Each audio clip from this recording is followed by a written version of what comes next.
Welcome to How to Talk to Kids About Anything with Dr. Robyn Silverman, a podcast loaded with practical tips, powerful scripts, personal stories, and simple steps to make even the toughest conversations easier. So get ready to get the information you need to make the impact you want from someone you trust, your friend, parenting expert, Dr. Robyn Silverman. Hello and welcome to How to Talk to Kids About Anything, where we give you the tips, scripts, stories, and steps to make even the toughest conversations easier. I'm so honored to be your host, Dr. Robyn Silverman, child and teen development specialist, author, and speaker, and most importantly, parent of two great kids who give me the opportunity to love, learn, and grow every single day, whether I want to or not. Believe me, I get it. It's not always easy, but we're in this together, and we have some great people helping us along the way. Now, most parents and educators who are listening to this podcast want to develop a culture in their homes, in their schools, in their businesses, in their communities, where kids are kind, accepted, allowed to ask questions, and support one another so that everyone gets what they need to thrive. This necessitates some pretty uncomfortable conversations, as we know, and especially about bias, stereotypes, racism, ableism, gender, and more. How can we help our children embrace anti-bias and anti-racist practices that move beyond the antiquated views such as I don't see color or gender doesn't matter to a more advanced understanding of how these social constructs impact and define our peers and those people we don't even know? How can we help our children realize what is equal and what is fair, and how the difference affects ourselves and others?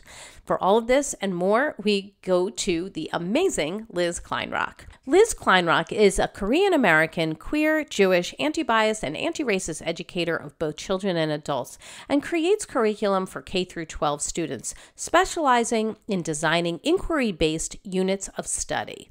In addition to her work as a classroom teacher, Liz also works with schools and companies to facilitate learning for adults that supports anti-bias and anti-racist practices. In 2018, Liz received the Teaching Tolerance Award of Excellence in Teaching, and in 2019 delivered her TED Talk, How to Teach Kids to Talk About Taboo Topics, a really good one. In the spring of 2021, Liz released her first book, Start Here, Start Now, a guide to anti-bias and anti-racist work in your school and community. This is a great book. If you really want to do the work, she lays it out really, really well, and so I highly recommend that. She is also excited to announce the publication of 4 upcoming children's books with HarperCollins. She currently teaches and resides in Washington, D.C. with her partner and 2 bunnies. So welcome, Liz Kleinrock, to How to Talk to Kids About Anything. Thank you so much, Dr. Robyn. It's great to be here. Well, I'm thrilled to have you. I absolutely loved your book. I've been following you for a long time. Before we jump into the full discussion about talking to kids about anti-bias and anti-racist actions, can you tell us what gets you up in the morning and what got you so interested on this path of teaching kids about bias, racism, and how to combat those things? That's a great question. I think if we were going all the way back, we would go back to when I was a student in school. There are a lot of different intersections of my own identity. I identify as Korean, Korean American, Asian American, Jewish, bisexual. And throughout my K-12 schooling experience, I don't really recall ever learning about anyone who looked like me. I don't recall learning a lot about my history, really, aside from the Holocaust. And a lot of that education I had to do on my own. And at the same time, I do recall a lot of very ignorant, very biased comments and questions from my peers, also from teachers. My mother reminded me recently that one time in high school, and I was on the volleyball team, the coach asked who was going to be out for High Holy Days. Jewish students on the team responded. And when it got to me and I said I was going to be out, she didn't believe me. She was going to make me get a note from my parents excusing me from practice, but nobody else did, just because I didn't appear to look like what she thought a Jewish student looked like. So a lot of things like that, and many starting at a younger age. As for what gets me up in the morning, I love working with youth. I love education. I love teaching. I love learning. I think schools can be really challenging, and it's often really important to differentiate between all of those. And I think a lot about the state of, the US and all the things that are happening in our world and in our communities. And I've always been very grateful to work in schools because every day I get up and I feel like I'm trying to do something about it.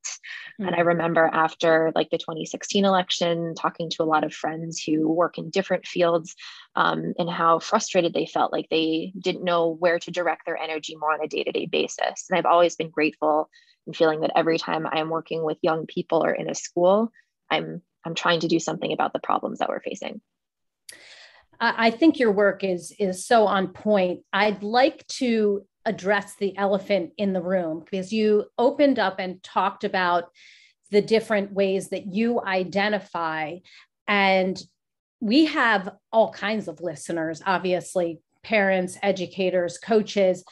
But for the listener who's like coming to this and saying, well, wait a second, I'm white, I'm cisgender. That's how they identify as congruent with their biological sex named at birth, for those who are listening, who are able-bodied, who are neurotypical, who weren't adopted like you were and my kids were. And so they're listening to this and they're going, maybe my parents never talked to me about this. Racism hasn't been an issue for me. Discrimination hasn't been an issue for me. Who am I as a white, straight, able-bodied, neurotypical person to be talking about any of this when I've never experienced discrimination like this? So what do you say to somebody who's coming to that and kind of has gotten the either let's not talk about it or let's treat everybody the same or let's just move on, and who am I to say anything about it anyway? Yeah, I mean, that's a great question because I think it's a really common mentality. And to be honest, like no disrespect to my parents, I love them very much, but they were both very much raised in that sort of mindset. They grew up in a time when they were taught, don't point out differences, right. Treat everyone equally. We respect everyone no matter what. And I think that's a good start. I think the intentions there are really positive. And I also think that we have to push things forward a bit more too. Because if we don't name the elephant in the room, it doesn't make the elephant go away. It doesn't mean that the elephant isn't there.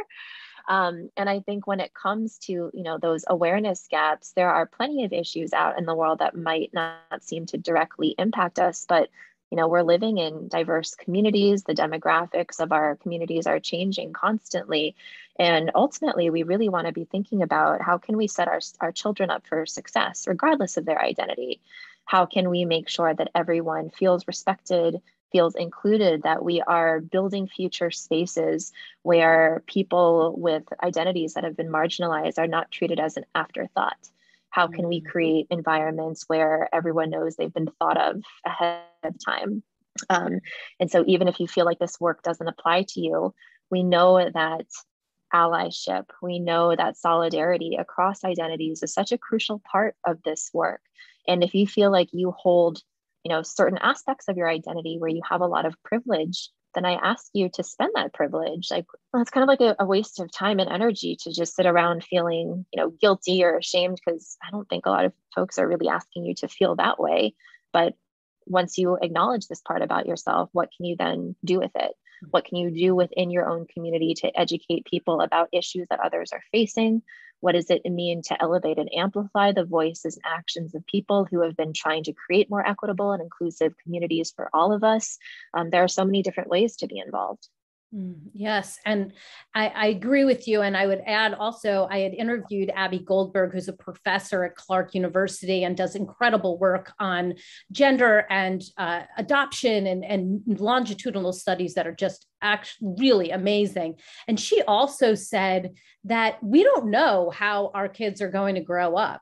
And so, yes, we're trying to help the world and help others, but also know that your child may grow up and say, I'm gay, or your child may grow up and have a partner who is of a different race. Like they could adopt like I did. Like you don't know what's going to happen later on in life with your own child. So it may become personal. Isn't that correct?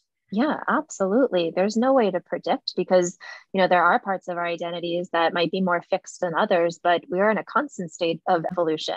And I think the really amazing thing about this work, about the way that language is evolving, is that children now have so many more options when they think about how they identify.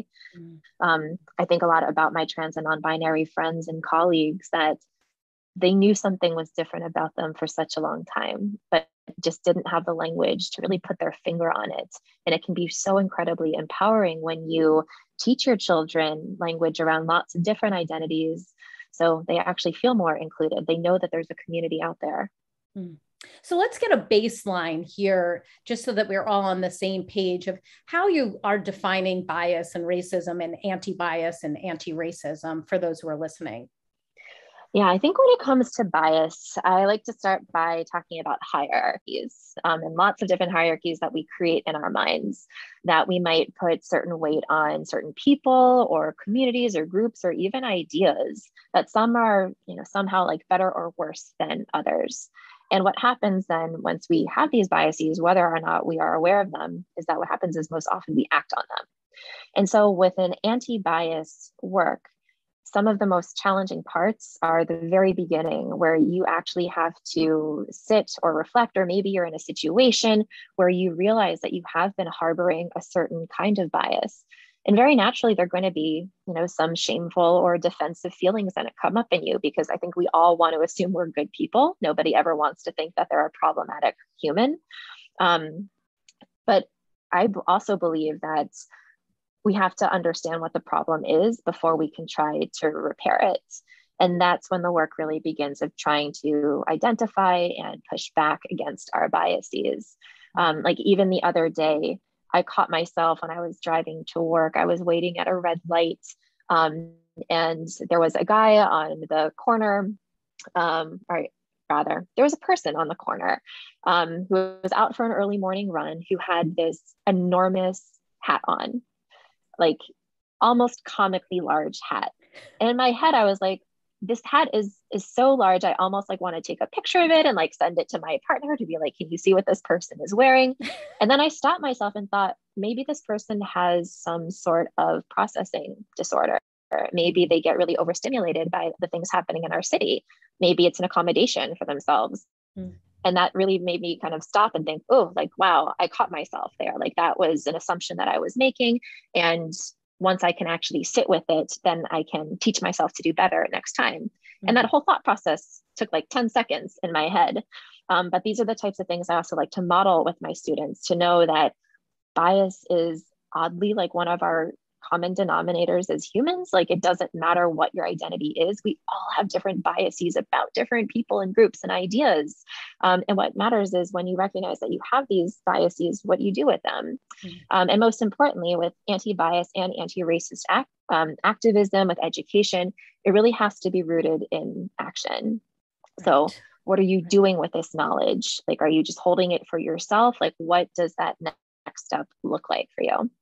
So for those people who want to start, you say in your book, at the end of the day, we cannot fix problems we don't talk about or that we cannot name. So for the parent or educator or coach that's listening in, who wants to get started talking to kids about bias and racism, anti-bias and anti-racism, where do they start? What would be the first conversations that they should be having after this podcast and after they reflect on the things you just mentioned?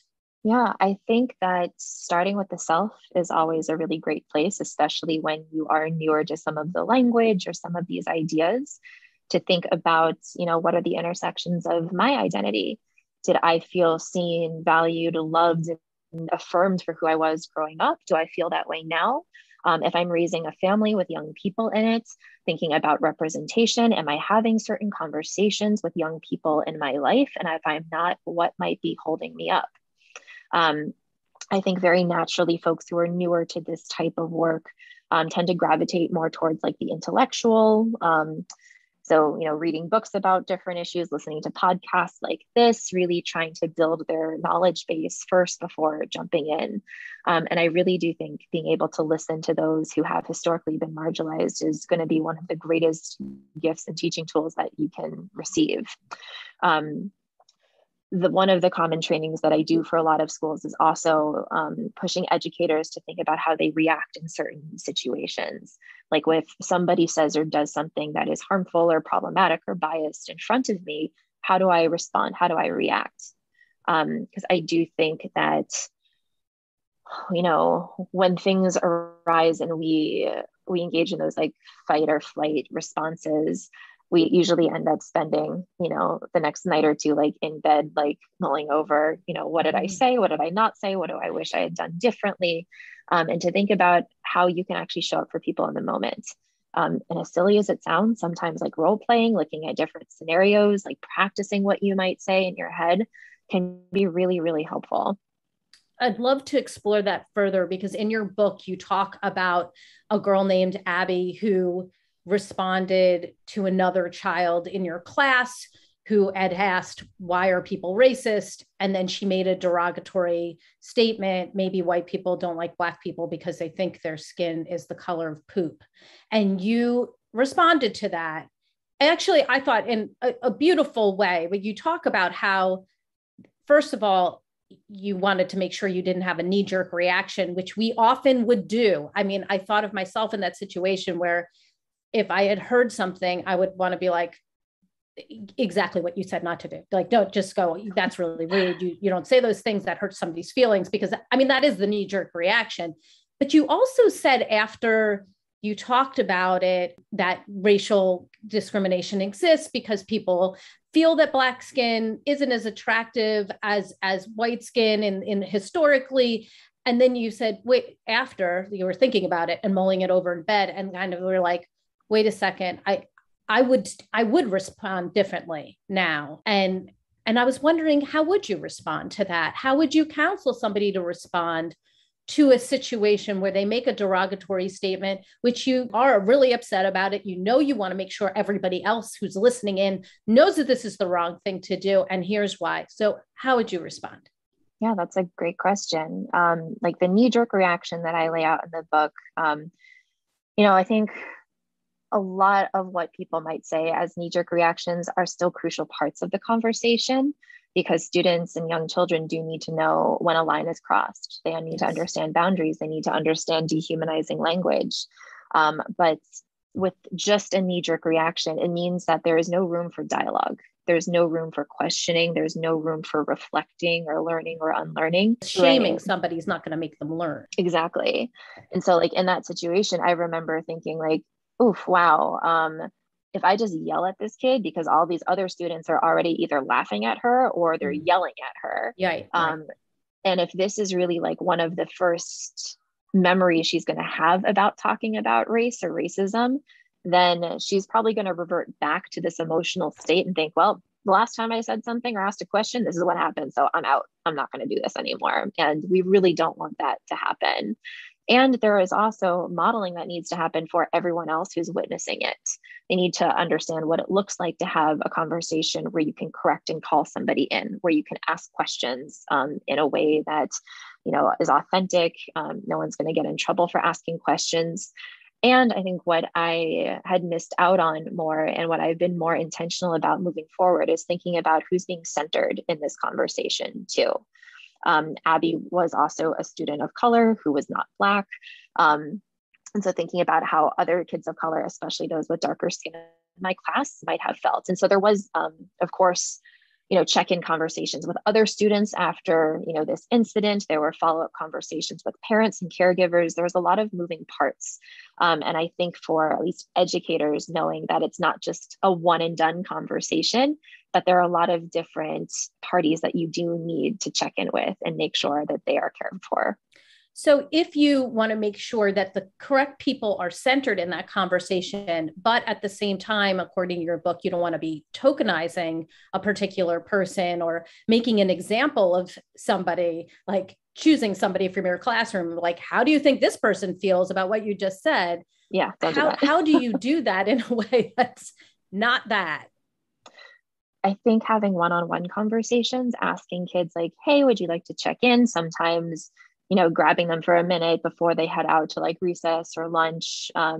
If they seem to be okay, just keep an eye on things. Like I said, I followed up with a number of parents and just said, hey, like this is something that came up in class today. Feel free to ask your child about it. Please let me know if they share anything at home that you think I need to address with them individually or as a whole group. And all the parents were really appreciative of just having that check-in too. Because I think for a lot of teachers, it's let's just sweep this under the rug and like, let's pretend that nothing happened. Like no one mentioned this. Right, exactly. And I mean, you did initially talk about how harmful it was. It hurts and it's harmful and it's the kind of language that we're trying to get away from.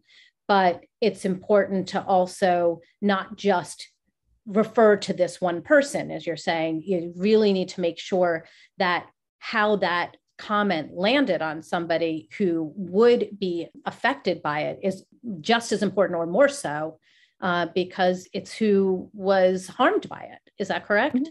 Absolutely. And let's say that it becomes like a wonderful teachable moment for 95% of the class, and it becomes a moment of trauma for the other 5%. Mm-hmm. Like that's not a win. Right. Now, I know that you do a lot of work helping teachers integrate these concepts into the classroom. So how can parents then integrate conversations of anti-bias and anti-racist work into their everyday at home? Like I'm thinking what they're reading, what during bath time, cooking, what would you say would help with that? Because we don't want to be like, and now we're going to talk about stereotyping and unfair treatment of LGBTQ community, or we're going to talk about racism. I did love what you did with the Halloween costumes, for example, but I'm wondering if you could talk a little bit about like, what would you say to parents to do and be aware of that could bring up the concept in a way that doesn't feel so pushed? Yeah, I think depending on what your child's interests are, I know there's a lot of different media out there today. If your child is into reading, if they really like movies, you can be really intentional and selective about what types of content and like who's being portrayed, how are people being portrayed also. There are some resources that I really like to use with students where we point out, both the positives and the negatives of, certain types of representation. I think media, especially books, is some of the easiest ways to start those conversations with kids, because even if, the characters in a story do not match the identities of anyone in your family, there are often underlying themes that connect to everybody. You can think about, if your child plays sports, what kinds of sports teams, like where in your community are you signing kids up? Are you taking them out to explore different parts of your community, especially if you live in a more homogenous neighborhood? Are you going to museums? Are you talking about history? There are lots of different ways to integrate those types of family experiences, not just things that you're hoping you're not just signing your kids up to go out and do these things on your own, but how you can create these, communal learning moments for everybody in your family together. I love that. And I really have felt that push for myself. I've been researching for so long and writing my book and talking to amazing experts like you. But I just joined Free Mom Hugs, which is an organization that goes to different Pride events and offers support and hugs to people in the LGBTQ community who may have been cast out by their families or just need an extra adult to kind of be there and listen. And I know that it was Brian Stevenson who said, you have to get proximate, like that whole idea of making sure that you're getting in with the different communities, you're exposing your children to different types of people and moving, around your neighborhoods and around the communities. So what if we want to then not just expose, but we actually want to start some activism, that we want to actually do something that would help some of these different marginalized communities and make it part of who we are as a person? What would you say we could do? I would say to look first at organizations in your community that have already been doing this work, especially if you're talking to, your child or folks in your family about, what are things that we could do together? If it's food scarcity, if it's climate change, looking at organizations that have already been on the ground, because chances are there's probably a lot of people, especially folks of color, who have already been engaged in this type of activism. But for, I think, honestly, a lot of white folks who might live in more like financially affluent areas, when a lot of white people learn about certain issues for the first time, they jump into like white savior mode. Yes. Like, oh, yes. I need to help. I need to save. I have all the solutions. But it's like, oh, like you're not even living in the community that is hurting. Right. So you don't know what people have been up to. Yeah. So step one, decentering yourself there. You're not here to save anybody. Going back to the language around like amplification and elevating, asking people how you can help rather than making the assumption of how people want to be helped. And a lot of the service work that I've done and like assisting different organizations, especially with like volunteering, the first thing that I like to write about in volunteer handbooks is, would you still be doing this if you couldn't tell anyone about it? If you could not post pictures of yourself or tell everyone what you're doing on Facebook or on Instagram, would you still do it? There was a really beautiful quote from Jose Andres when he's being interviewed about World Central Kitchen. And he says that too many people believe that charity should be about the redemption of the giver, when charity should really be about the liberation of the receiver. And I think that is such a beautiful way to think about philanthropy around humanitarian work. And I really try to keep that centered in what I do. Thank you for saying that. That is incredibly important. And I think that people have all different kinds of reasons why they choose some of the things that they do. But I think that's an important thing to bring up of why are we doing the work that we're doing? And is it about posting on Facebook or whatever? That's really, really illuminating. Would you say that the same lens of anti-racism that you've brought up so much and talked about, like when we were talking about the comment that Abby made in your classroom, would you use the same structure if somebody said something in your family, let's say, who said like, that's so gay, or they say girls can't throw a ball like boys, because so you shouldn't try, or use the R word when pointing out somebody's disabilities because somebody has dyslexia or other learning disabilities? Like, is there some commonality in how we respond to those types of statements, or how we educate our children about those statements? It's a great question, because I think it's something a lot of people struggle with, including myself, just because the nature of our relationships is different. And 100%, I will respond differently to students than to someone at my family, at a holiday.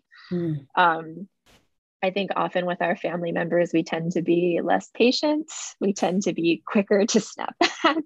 I will say myself included too. And also because many of us do have like these very, deep rooted emotional relationships with people in our family, our reactions might come out far more, emotionally charged than others. I think like the best advice is to take a breath.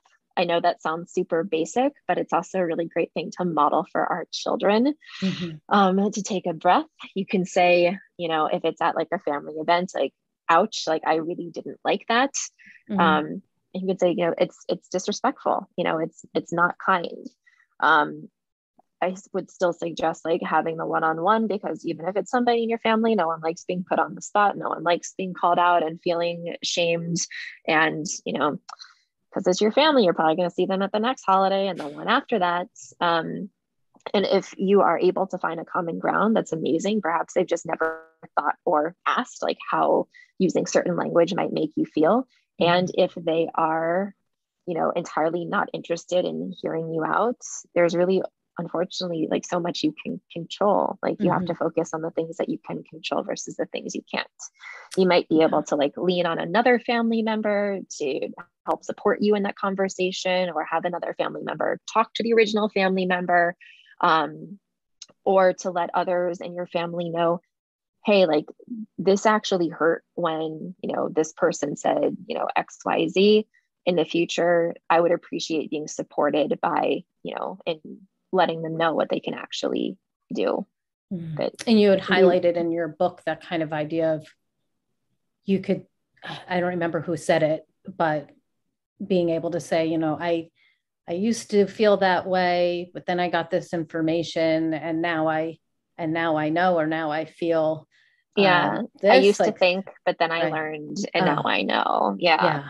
And I think that's a really beautiful like thinking stem, just in like humbling yourself to show like, hey, I'm not perfect. I'm not trying to like virtue signal here. Right. I'm not saying I know everything, but I used to learn that I used to think a certain way, just like this. And then, someone taught me, or, I read or I learned, and now this is what I do instead. Cause, I don't want to hurt anybody. I want to, make people, feel loved, feel affirmed.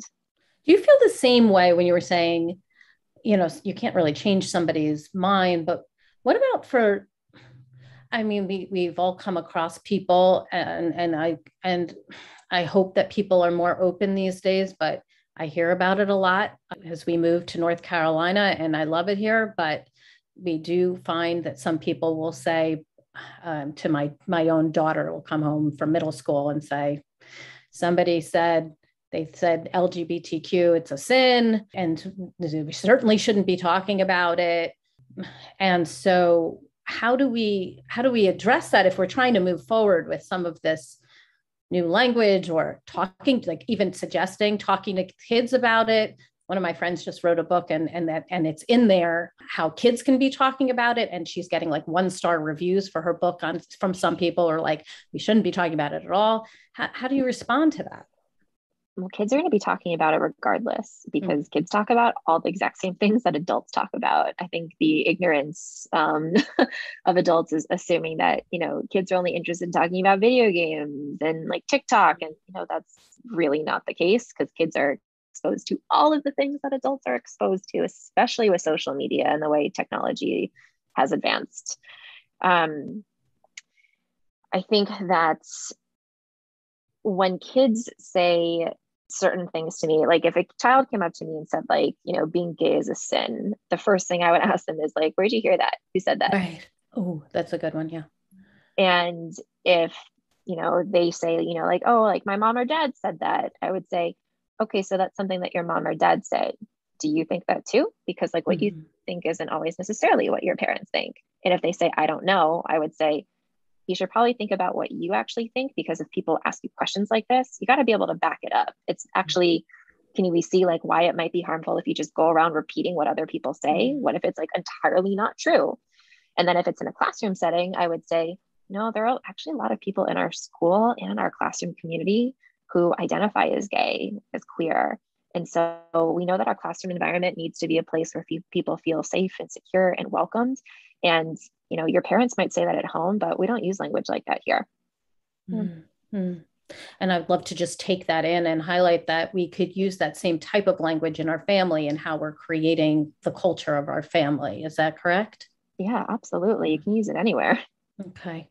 So I know we're coming up to the end of our podcast. Can you give us your top tip? What do you want people to come away with after reading your book or listening to this podcast about anti-bias work and anti-racist work that we can bring into our own homes? I would say, first and foremost, there's no one size fits all.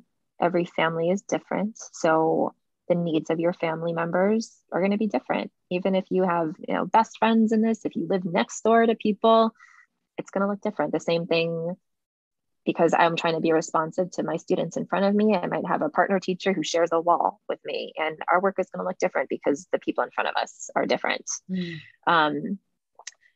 That it's really important to know that we are on this lifelong journey of learning and unlearning.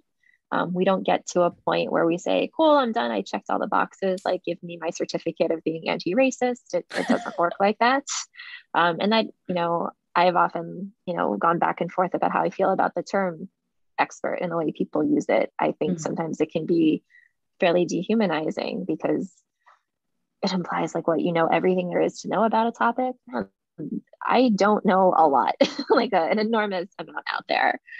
And the last thing I would say is like, this is a very like particular tip, but it's something I've noticed in all of the books that I've been reading to my students, especially about like segregation and racism and discrimination. there is often like oversimplified language that will tell, especially young people, you know, racism exists because, you know, Black and brown people have darker skin, or, you know, they were treated poorly because of the color of their skin. Mm-hmm. When we have to think about who's bearing responsibility in the language we use. So I would ask that instead of that language, you would say, you know, Black and brown people are treated unfairly because of racism, because of white supremacy. It is not the color of the skin that is the issue. It is the white supremacy that is the issue. That is so important, and how beautifully said. You also had mentioned that we need to be using more asset-based language when talking about all of this, that it's not just slavery that we need to be talking about with our kids. We have to also be talking about all these incredible Black people that have done incredible work, or gay people that have done incredible work and have made incredible contributions, so that it's not just here's what's wrong, but also here's what's right. Is that correct? Yeah, absolutely. Because when we're thinking about this work with kids, they need to be left with something so they know that the world is not just like a hopeless, terrible place. Right. And in a lot of, I think, anti-racism work, we tend to focus on the negative. And it's not like an either or situation. Like, we have to understand our history. And we also have to start dreaming and thinking bigger of how we're going to solve these problems. So I think a lot of folks forget to focus on the justice part. Like, after atrocities are committed, what does justice look like? And in so many cases, we might have no idea because we've never actually witnessed it before. But starting those conversations with kids to think about, you know, what would a real system for reparations look like? What would returning land back to Indigenous tribes actually look like for people? That hasn't really happened in the United States, except on like very small scales. Even looking at, you know, the Nuremberg trials, you know, the Truth and Reconciliation projects, you know, a lot of examples like that are not perfect, but they at least give some sort of, you know, place where we might be able to start. We can offer critique. We can try to build upon those ideas, but just letting kids know that all these awful things have happened and no one has done anything about it, because that isn't true. Give us the resource of the week. Where can we go to get more information about you, your book, and the great work you are doing? Thank you. On social media, my handle is at Teach and Transform. On Instagram, I'm taking a Twitter break because it's getting, I think, pretty negative on there, and it hasn't been good for my mental health. If you would like any sort of individualized support, I have a Patreon page, same name, Teach and Transform. My website, teachandtransform.org. I am trying to revamp. My mother would say that I need to give it a makeover, and she's absolutely right. But it's all still up there. Yes. And please know, everybody who's listening, that Liz Kleinrock has done so much incredible work and has an enormous following on social media. And it is rightly so. So many really tangible ways of talking to kids about these important topics. Thank you so much for being on the show today. I've loved being able to talk about these important topics with you, and I just really appreciate your work. Thank you. Thank you so much for the invitation. It's wonderful talking with you. Well, I've got my takeaways, and sweet friends, I know you have yours. Let's discuss them. Come up on Facebook. We can go to the Dr. Robyn Silverman page, or let's chat about it at drrobynsilverman.com or twitter.com/Dr. Robyn. I'm also on Instagram under Dr. Robyn Silverman, and I'm trying my hand at TikTok. You can find me, and I'll be going back and forth with Liz Kleinrock this whole week talking about the podcast. If you love this podcast like I did, I hope you will go up to iTunes and rate and review it so other people can learn about these amazing strategies that Liz Kleinrock really lays out, and these viewpoints that she lays out so easily, so that other people in their homes, in their schools, in their businesses, in their communities can use these strategies in their own homes and in their own facilities. I truly appreciate it. That's all the time we have for today, my fellow parents, leaders, and educators. Thank you so much for tuning in to How to Talk to Kids About Anything. For more information on books, articles, speaking engagements, or curriculum, please visit drrobynsilverman.com. There's so many great podcasts up there, and the show notes to this podcast will be up there as well. I look forward to weathering the storms and enjoying the sunny side might have left together. And please remember, even on the days when you fall short, you've got this. This topic is challenging. And maybe you said something, or you did something, or you didn't do something that you wish you did. You can go back and try again. You can have the conversation again. You can revise and revamp. I know it's not easy, but never forget there's always tomorrow. Parenting usually provides you with the ultimate do-over. I see you, and I'm right there with you. And as there are moments when we doubt our know-how, our choices, and our sweet sanity, please know you're 10 times the parent you think you are. Until next time, this is Dr. Robyn Silverman with How to Talk to Kids About Anything. Please tune in again and keep connecting through conversation. See you next week.